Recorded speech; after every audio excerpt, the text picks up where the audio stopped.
Hey, everybody, I'm John Granado. That's Josh Jordan. You can hear us on ESPN 97.5 and 92.5. You can also see Josh's work at sportsmaphouston.com. Go check that out. And if you haven't hit subscribe yet, please do, because we're going to have Keith Law, his interview on the Killer Bees. We're going to post that so you can hear all of that. And we're talking about Keith Law right now. Josh, Keith Law was on with the Killer Bees, and he doesn't like the Astros farm system. Says it sucks, as a matter of fact, including Hunter Brown, who he doesn't think is a starting pitcher in the big leagues. Now, if that's the case, okay, I've been making this point. I believe the window is closing, okay? Brantley, Verlander, Yuli, Altuve's getting older, Maldonado. I mean, this, I'm telling you, gotta win now, don't they? I think they do, because, you know, he really broke down all these guys like Pedro Leon. He just doesn't see him really being able to hit. He doesn't think he's going to be that much of a difference maker. You mentioned Hunter Brown.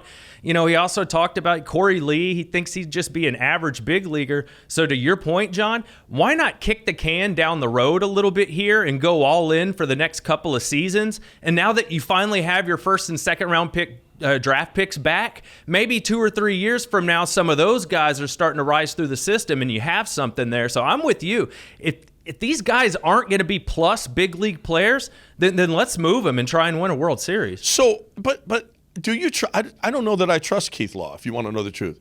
Because you know what I'd never heard of before he got here was Framber Valdez. You know who I never heard of? Luis Garcia. I never heard of Jose Urquidy. Not much at all about Yordan. Pena.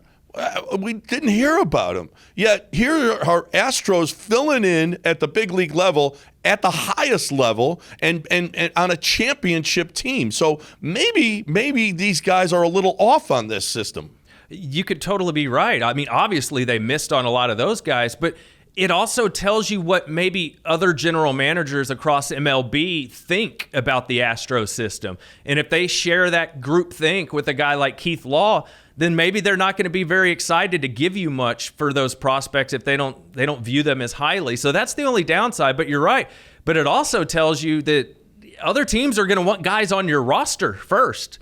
You know, that was one of the things Keith Law brought up, Pena, and would you be willing to trade him? Hell no, I'm not trading Pena. So we're in quite a predicament here. I think go all in and give it some time. You know, we have some nice players. He liked the first 2 picks in the draft that the Astros took. He thinks they have a good shot. So maybe in a couple of years, they're ready to do something. Yeah, and let's not forget they're going to spend money too. Yeah. Okay. All right. So, I mean, they went out and they got a Brantley. They picked up Yuli. I mean, they got Verlander. They got Greinke.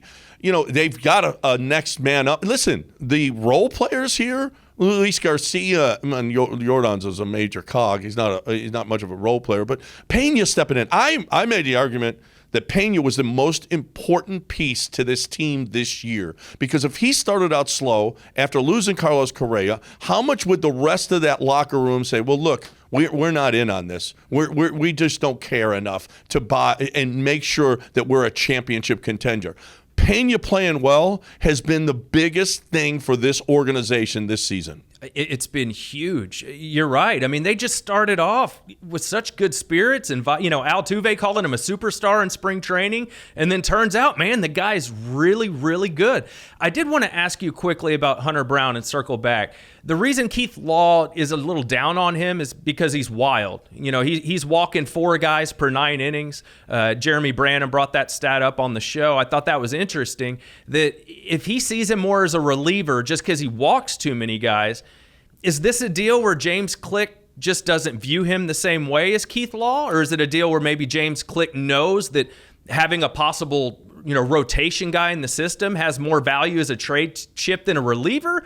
Or if he eventually is going to be a reliever anyway, we could use a guy that throws hard out of the bullpen this year. Yeah, I'm not sure that I want a guy. We saw Paredes when he's wild. He can't stay up with the big league team because he just can't throw strikes. I don't know that that's the case with Hunter Brown. I don't know enough about Hunter Brown. But Framber has a high walk rate. Javier has had a high walk rate. I mean, why is it that a guy who strikes out a lot of swings and misses with Hunter Brown?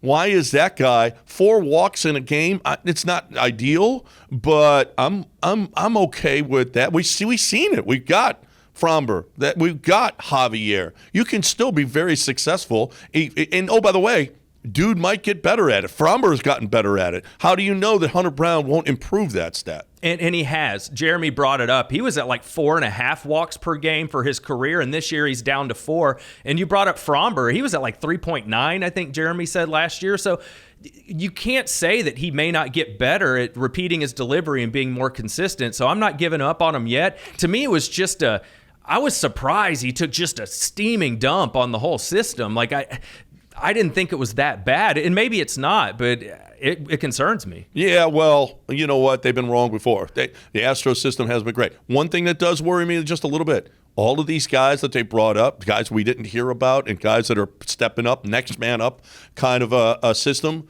they were all Luno guys. All Luno guys. And Luno ain't here no more. I don't know if you heard. James Click is here now. So hopefully James Click has that same kind of eye that Jeff Luno had.